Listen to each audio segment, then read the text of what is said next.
Doreen Kaija bamukwata ne bamusiba.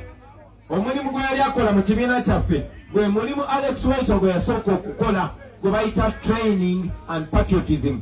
Baganda bange, omusajja omwomugezi gwe bayita Steve Biko yatuyigiriza n'atugamba, nawe olabika bakuyita Steve, olaba we nkutegedde.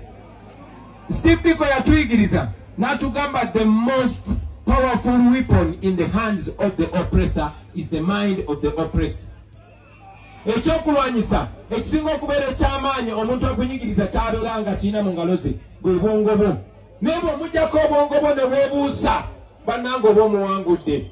Bw'aba takyasobola kontrolinga bwongo bwo nga bwetegerera abaku oba omuwangudde. Era y'ensonga lwaki tuwasaba muganda waffe Alex Weso Mufumbiro abeere head of training bwe yafuuka omwogezi waffe Doreen Kaija n'abeera nga yakulira essomero lyaffe. Essomero eryo basebo ne bannyabo nga libangula bannayuganda okubalaga obwannannyini bwe balina ku Uganda, okubalaga eddembe lyabwe n'okubalaga Uganda bweyinza okufaanana singa ffenna tuba tyenyigiddemu. Museveni yatya nnyo akawala ako. Kawala no si kawanvu, kawala kampi, kawala kato, kawala katonotono, naye baagenda nezi patro nezi droni n'emmotoka nga 15 ne bawamba Doreen Kaija ne bamujja mu nju ye ne bamutwala e Luzira ne bamusiba nti asomesa abantu obuyeekera.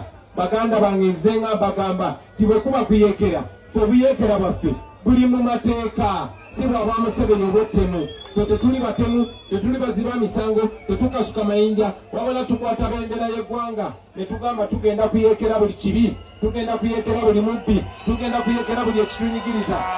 Ekyo kyasirisa Doreen Kaija. Olunaku lwa leero Doreen Kaija ali mu kkomera.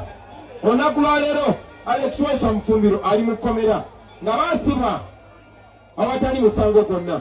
Naye ekyo nze tekimpa nnaku kimpa ssanyu mbuuza lwaki. Kubanga kituwadde omukisa okuteeka mu nkola kye tuyita protest